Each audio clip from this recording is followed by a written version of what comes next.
আসসালামু আলাইকুম। সুপ্রিয় চাকরির প্রত্যাশীগণ, মানিকগঞ্জ সিভিল সার্জন কার্যালয়ে নিয়োগ বিজ্ঞপ্তি প্রকাশিত হয়েছে। ছেলেমেয়ে উভয় প্রার্থী আবেদন করতে পারবেন। অষ্টম শ্রেণী, এসএসসি, এইচএসসি, অনার্স ডিগ্রি পাশে আবেদন করতে পারবেন। তবে এখানে বিভিন্ন পদ রয়েছে। কোন পদে আবেদন করতে হলে শিক্ষাগত যোগ্যতা কি প্রয়োজন হবে, পদ সংখ্যা কত এবং আবেদন শুরু এবং শেষ তারিখ কবে, এ টু জেড বিস্তারিত তথ্য জানিয়ে দেওয়া হবে আজকের এই ভিডিওতে। সুপ্রিয় চাকরি প্রত্যাশীগণ, গণপ্রজাতান্ত্রিক বাংলাদেশ সরকার সিভিল সার্জনের কার্যালয় মানিকগঞ্জ, স্বাস্থ্য সেবা বিভাগ, স্বাস্থ্য পরিবার কল্যাণ মন্ত্রণালয়ের অধীনে নিয়োগ বিজ্ঞপ্তি প্রকাশিত হয়েছে। সুপ্রিয় চাকরি প্রত্যাশীগণ, প্রথমত যে পদটি নিয়ে আলোচনা করব, ক্রমিক নম্বর 8, পদের নাম ল্যাব অ্যাটেন্ডেন্ট, পদ সংখ্যা হলো 1। শিক্ষাগত যোগ্যতা প্রয়োজন হবে মাধ্যমিক স্কুল সার্টিফিকেট বা এসএসসি পরীক্ষায় উত্তীর্ণ হতে হবে। তারপর আছে ক্রমিক 7, পদের নাম ড্রাইভার, পদ সংখ্যা হলো 3।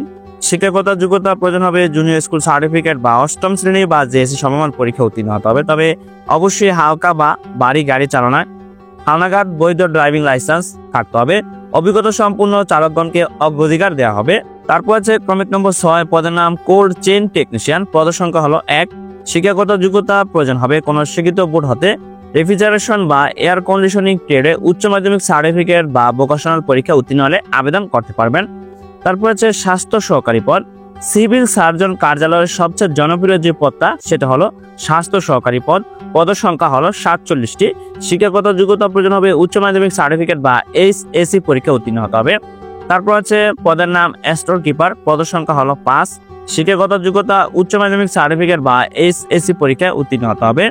তারপর আছে ক্রমিক নম্বর 3, পদের নাম অফিস সহকারী কাম কম্পিউটার মুদ্রাকরিক, পদ সংখ্যা 3।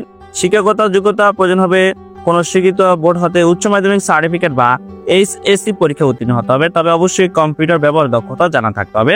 তারপর আছে ক্রমিক নম্বর 2, পদের নাম পরিসংখ্যানবিদ, পদ সংখ্যা হলো 3। শিক্ষাগত যোগ্যতা প্রয়োজন হবে কোন শিক্ষিত বিশ্ববিদ্যালয় হতে পরিসংখ্যান বা গণিত বা অর্থনীতি বিষয়ে স্নাতক বা সমান ডিগ্রি থাকতে হবে। তবে অবশ্যই কম্পিউটার চালানোর দক্ষতা জানা থাকতে হবে। ক্রমিক নম্বর 1, পদের নাম কম্পিউটার অপারেটর, পদ সংখ্যা হলো 3।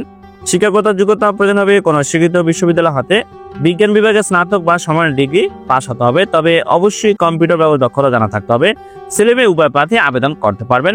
সুপ্রিয় চাকরি প্রত্যাশীগণ, প্রার্থীকে শুধুমাত্র বাংলাদেশের নাগরিক হতে হবে। আবেদন করতে হলে প্রার্থীর বয়স 3/3/2025 খ্রিস্টাব্দ তারিখের মধ্যে সর্বনিম্ন 18 বছর এবং সর্বোচ্চ 32 বছরের মধ্যে হতে হবে। তবে বয়স প্রমাণের ক্ষেত্রে কোনো এফিডেভিট গ্রহণযোগ্য হবে না। সুপ্রিয় চাকরি প্রত্যাশীগণ, এখন জানিয়ে দেওয়া হবে আবেদন শুরু এবং শেষ তারিখ কবে।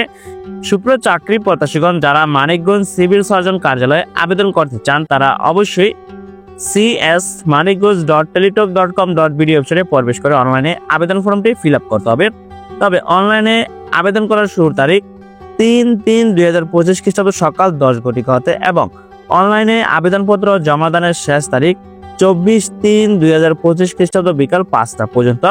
এই সময়ের মধ্যে আপনার অনলাইনে আবেদনটি সম্পূর্ণ করতে হবে।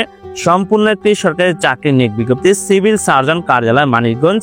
যে সকল জেলার প্রার্থীগণ আবেদন করতে পারবেন, দেখতে পাচ্ছেন প্রার্থীকে মানিকগঞ্জ জেলার স্থায়ী বাসিন্দা হতে হবে এবং শুধুমাত্র স্বাস্থ্য সহকারীর ক্ষেত্রে প্রার্থীকে সংশ্লিষ্ট ওয়ার্ডের স্থায়ী বাসিন্দা হতে হবে। মানিকগঞ্জ জেলার সিভিল সার্জন কার্যালয়ে এই সার্কুলারে শুধুমাত্র মানিকগঞ্জ জেলার স্থায়ী ছেলেমেয়ে উভয় প্রার্থী আবেদন করতে পারবেন, বাকি অন্য জেলার প্রার্থী আবেদন করতে পারবেন না। তবে স্বাস্থ্য সহকারী পদের ক্ষেত্রে যে ওয়ার্ডে স্বাস্থ্য সহকারী পদের শূন্য পদ রয়েছে সেই ওয়ার্ডের প্রার্থীগণ আবেদন করতে পারবেন। সুপ্রিয় চাকরি প্রত্যাশীগণ, সিভিল সার্জন কার্যালয় মানিকগঞ্জ, এই বিজ্ঞপ্তিটি পূর্বে একবার প্রকাশিত হয়েছে। এটা হলো পূর্ণ নিয়োগ বিজ্ঞপ্তি। তবে যারা পূর্বে এই সার্কুলারে আবেদন করেছেন তাদের নতুন করে আবেদন করার কোনো প্রয়োজন নেই।